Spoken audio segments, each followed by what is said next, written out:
Such a good sound. Man, I love this camera. Welcome back, team. So this week I want to talk about a bit of gear, and that's something I don't talk about often on this channel. It's for a good reason. Like I've said in other videos, for me, cameras are a tool to do my job. I don't like obsessing over all the specs and all the new gear. I just like something that works, something that does the job for what I need to do. And that's where this beast comes in. This is the original Sony A9. And I've briefly talked about this camera in other videos, but I just wanted to make a dedicated video about this camera and its potential in 2025. So I brought the Sony A9 however many years ago, I can't remember, a lot, and I've absolutely thrashed it since owning it. This thing's done it all. I've dropped it down icy slopes, I've had it soaking wet, muddy, you name it. This beast has been through everything and it's still going strong. So as many people are now realizing, the A9 was well ahead of its time when it came out. This was released in 2017 and it was the first stacked sensor camera, meaning fully electronic. It's still got a mechanical shutter, but its main shutter is fully electronic. It was a groundbreaking camera when this came out. And guess what? In 2025, it's still a great camera. In my opinion, the Sony A9 is probably one of the best used cameras when it comes to bang for your buck in 2025. You can pick these up for very cheap now, and it is still such a beast of a camera. And I suppose the same goes for the A9 II as well, because it's got the same internals. It's just a bit of a different body and, you know, a few little changes. But what this thing can do, especially if you're someone who shoots fast action, whether it's sports or whatever it might be, these stack sensor cameras are a game changer and they are amazing. And even though this one came out 8 years ago, it is still an absolute beast in 2025. And it's still one of my main cameras that I use, especially when I'm shooting action sports or anything fast moving. So obviously it had the stack sensor, 20 frames a second.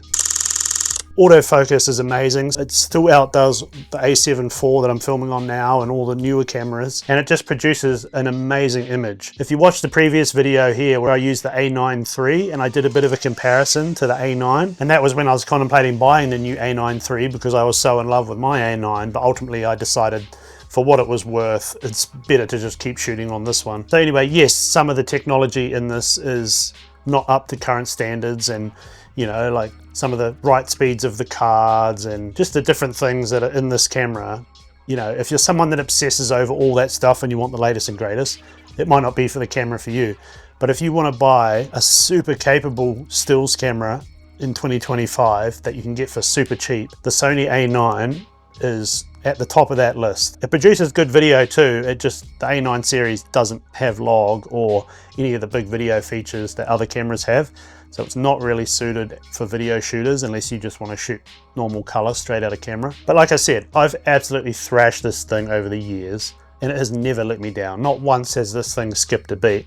It's always got the image I've wanted it to. Like I said, autofocus is amazing, locks onto everything. It's up there with the best cameras today. Like, yes, it might not have all the new algorithms and all that stuff, and it's lacking in some other areas, but it's an absolute beast of a camera. I'm not someone who buys new gear a lot. I'll buy it if I get a good deal on it or if I think it's worth it.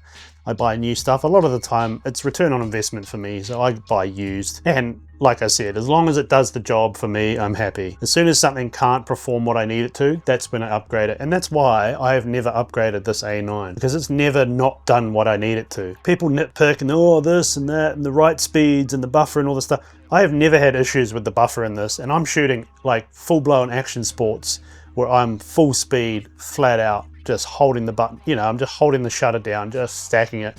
The buffer in this thing is amazing. Even with the slower write speeds of the cards, it's never been an issue for me. I don't think I've ever hit the buffer or had an issue with the buffer on a shoot. And with all the stuff you're seeing where people want more megapixels and more resolution and all this, honestly, 24 megapixels, if you're shooting action or sports or any sort of like fast moving stuff, like I said, 24 megapixels is a perfect size sensor for those genres. Yes, if you're shooting wildlife or something and you need to crop in a lot after the fact or whatever it might be, you know, things like the A1 might be better where you get in basically double the resolution. But for the stuff that I shoot, the A9, like I said, it hasn't been replaced because it can still do everything I need it to when I need it to do it, and it's never let me down. Like I said, I've dropped this thing, it's slid down slopes when I'm shooting in snow, it's done, you know, I've had it covered in snow, water, you name it.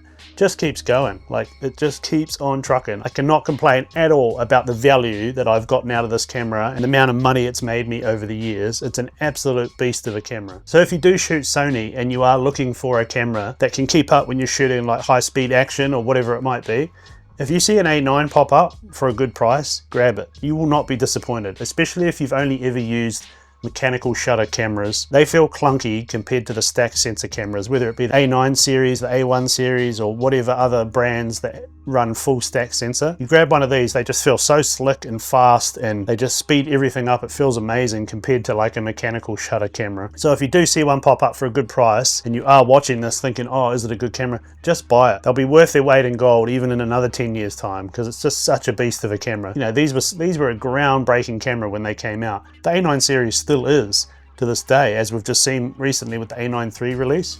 But this one in particular really caught people off guard with the technology that's in this thing. Like I said, even 8 years down the track. And every time I think about this old beast and I think, oh, maybe I should replace it with the new one or whatever it might be. Like I said, I've used the A9 III and thought about that. I'm like, I don't need to. It still does everything I need it to do. So until the day comes where the technology obviously gets even better again, and I'm tempted by that, which probably won't happen, or it can't do what I need it to do, then I'll just keep chipping away with it. It's a great camera. So if you have found one of these and it's a good price, grab it. You will not be disappointed. Absolute beast of a camera, and I love it. I've been shooting on it for years, and I'll probably continue to keep shooting on this old thing until it lets me down or eventually gets replaced. But for now, it ain't going anywhere. It's an absolute weapon. So I hope this helps. If you are thinking about an A9, buy one. Definitely the biggest bargain camera for what you get that you could buy in 2025. For the price these are going for, I'm mind blown by how cheap they are for what you get out of these things. Absolutely worth it. Hope that helps. I'll see you in the next video. Cheers.